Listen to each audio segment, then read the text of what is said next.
சாலை இது திருத்துறைப்பூண்டி சரௌண்டிங்ல, அது மெயினா ஹோட்டல்ல சாப்பிடக்கூடிய நபர்களா இருந்தா அவங்களுக்கான பதிவு தான் இது. அதை விட முக்கியமா உங்களுக்கு தகவல் சொல்றேன். அதுக்கு முன்னாடி பாத்தீங்கன்னா நம்ம யூடியூபர்ஸ்க்கு ஒரு வேண்டுகோள். யூடியூபர்ஸ் நிறைய பேர் வந்து ப்ரொமோஷன் வீடியோங்கிறது பண்றீங்க. ஓகே, அது உங்களோட சம்பாத்தியத்துக்காக பண்றது, சந்தோஷமா பண்ணுங்க, அது பிரச்சனை இல்லை, அதை நம்ம தடுக்கல.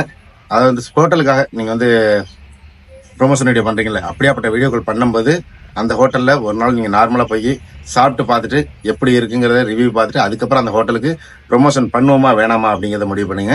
அதோட முக்கியமா நம்ம இன்னைக்கு சொல்ல வந்த செய்தியை சொல்லிடுவோம்.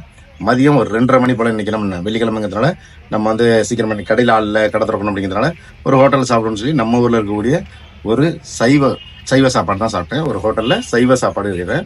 அப்படிங்கிற என்ன ஒன்றாங்க, சாப்பாடு முன்னது வச்சாங்க. அந்த சாப்பாடு வந்து பார்த்தீங்கன்னா கொஞ்சம் தண்ணி ஊற்றி கலந்த சோறு மாதிரி இருந்துச்சு. இருந்தாலும் சரி, ஏதோ ஒரு மாதிரியா இருக்குன்ற மாதிரி நான் சாப்பிட்டு இருந்தேன். எனக்கு ஆப்போசிட்ல உள்ளவங்களும் என்ன பண்ணாங்க, சாப்பிட்டு இருந்தவங்க அந்த சாப்பாடை வச்சுட்டு அவங்கள்ட்ட கூட்டு கம்மின்னு சொன்னாங்க. அவங்க எடுத்ததை கொட்டிட்டாங்க. நான் என்ன பண்ணல, சாப்பாடை வீணடிக்க விடாங்கிறதுனால கொஞ்சம் தான் சோறு வச்சாங்க ஃபர்ஸ்ட் டைம் அப்படிங்கிறதுனால ஃபர்ஸ்ட் ரவுண்டு சாப்பிடுவோங்கிறது நான் என்ன பண்ணிட்டேன், அந்த சாப்பாடை முழுசாவும் சாப்பிட்டு முடிச்சேன். அதுலேயும் பார்த்தீங்கன்னா அந்த பாத்திரங்களை கூடிய கம்பி இருக்குல்ல, அந்த கம்பியும் அந்த சோத்துக்குள்ள ஒன்று இருந்துச்சு.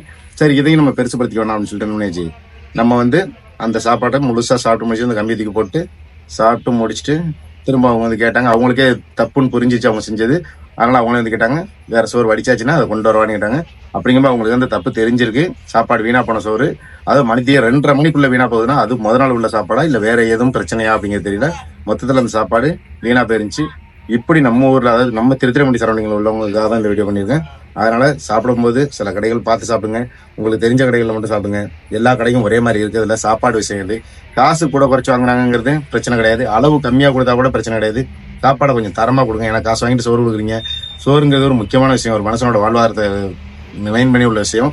அந்த மாதிரியான உணவு பசிக்காக ஒருத்தன் வர்றாங்கிறப்ப அவன்கிட்ட காசை வாங்கிட்டு தான் சாப்பாடு கொடுக்குறீங்க. அந்த காசுக்கான சாப்பாட்டை தரமாக கொடுக்கறது முயற்சி பண்ணுங்க. அதே போல யூடியூபர்ஸுக்கு கண்டிப்பா சொல்லி ஆகணும், நீங்க வந்து இந்த மாதிரி என்ன பண்ணாதீங்க. அவங்களுக்கு காசு கொடுக்குறாங்கிறது வந்து எல்லாத்துக்குமே ப்ரொமோஷன் பண்ணாங்க. வேற எந்த தொழில வேணா ப்ரொமோஷன் பண்ணுங்க, பிரச்சனை கிடையாது. அது மாதிரி இந்த மருத்துவத்துக்காகவும் இந்த மாதிரி சாப்பாட்டுக்காகவும் ப்ரொமோஷன் பண்றதுல கொஞ்சம் பார்த்து பண்ணுங்க. எனக்கு ஏன்னா ரொம்ப மனசு வருத்தப்பட்டுச்சு. இது என்னோட சூழ்நிலை பிரச்சனை கிடையாது, நான் வந்துட்டேன். இதை விட பாத்தீங்கன்னா வெளியூர்லேருந்து வரக்கூடியவங்க நிறைய பேர் பாத்தீங்கன்னா இதை மாதிரி சாப்பிட்ற சூழ்நிலை உருவாகும். அப்ப இந்த மாதிரி கெட்டு போன சாப்பாடை சாப்பிட்டா அவங்களோட உடல்நிலையை பாதிக்கும். அதனால என்ன பண்ணுங்க, இதை மாதிரி வீடியோக்களை கண்டிப்பா உங்களுக்கு தெரிஞ்ச நபர்களுக்கு ஷேர் பண்ணுங்க. எதுக்காக இப்பயும் நம்ம என்ன பண்ணலாம், அந்த வந்து ஹோட்டல் நேம் நம்ம அறிவிக்கலன்னு சொன்னா அவங்களோட வியாபாரம் பாதிச்சிடக்கூடாதுனால கண்டிப்பா இந்த வீடியோ அவங்களும் பார்ப்பாங்க. இனிமே இதை மாதிரி செயல் செய்யாம திருத்திக்கு வாங்கிறதுக்காக நம்ம அந்த நல்ல நோக்கத்துல தான் இந்த அளவுக்கு கண்ணியமான வீடியோ போடுறோம். அதனால மிஸ் பண்ணாம பண்ணுங்க, வீடியோவை ஷேர் பண்ணுங்க.